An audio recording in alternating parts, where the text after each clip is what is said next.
В Сыктывкаре прошел первый в республике IT-форум «Цифровая экономика».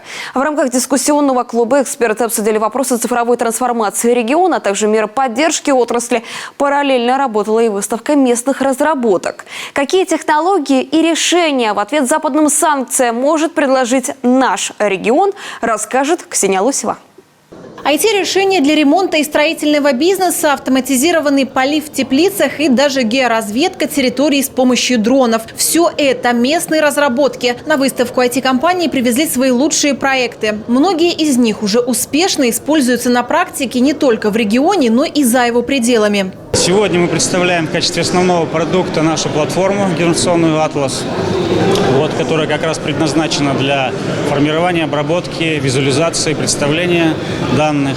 Эта платформа является базовой, является нашим собственным программным обеспечением. Как раз на базе «Атласа» в регионе уже действует информационно-аналитическая система «Лесные пожары». Приложение позволяет буквально за несколько секунд получить все необходимые данные, например, о рельефе местности, где началось возгорание. Сотрудники вводят информацию о поступающих лесных пожарах, информация обрабатывается, подтягивается картографическая информация и отображается на карте. Благодаря этому через веб-приложение все заинтересованные органы, пресса, общество может видеть информацию о пожарах на карте. Решения у местных разработчиков есть и для крупных игроков. Топливно-энергетический комплекс, лесная отрасль, сельское хозяйство. Переход на новые технологии – это не только возможность улучшить производственные процессы, но и снижать себестоимость продукции, а значит становиться более конкурентоспособными на рынке. Замена решений подобного уровня жизнедеятельности предприятия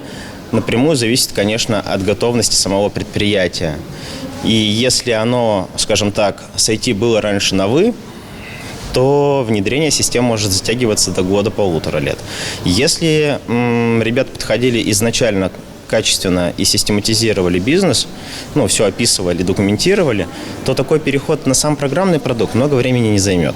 В основном как раз занимает адаптация пользователей, их обучение. Сегодня в эпоху санкций Запада в отечественных разработках нуждаются как крупные, так и совсем небольшие предприятия. Главная цель форума – познакомить бизнес и IT-сообщество друг с другом и показать, что за современными решениями не обязательно ехать в центр. В республике есть свои специалисты, меры поддержки и особое внимание к отрасли на всех уровнях. Буквально вчера Государственным советом Республики Коми был принят закон, снижающий ставки для IT-компаний, аккредитованных IT-компаний, применяющих упрощенную систему налогообложения до минимально возможных ставок, до 1,5% при, соответственно, выбранной системе налогообложения. То есть это достаточно серьезная на сегодняшний день мера поддержки. Параллельно с выставкой дискуссии на самые актуальные темы. Среди них, конечно, и кадровый вопрос. Эксперты уверяют, в регионе подготовка специалистов в сфере IT находится на высоком уровне. Что здесь у нас талантливая молодежь, талантливые люди. Уровень высшего образования у нас выше, чем в других регионах. Мы, в принципе, технологически и морально готовы к качественному рывку.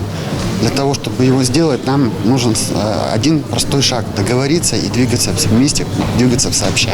Подобные встречи отныне будут проходить чаще. Впереди немало совместной работы. Как уже принято говорить, санкции – это новые возможности. Чтобы воспользоваться ими, нужны коллективный подход и общая ответственность за результат. Какими бы ни были гениальными идеи, им необходима поддержка со стороны государства и, конечно, интерес со стороны бизнеса. Ксения Лосева, Олег Костромин, телеканал Юрган, Сыктывкар.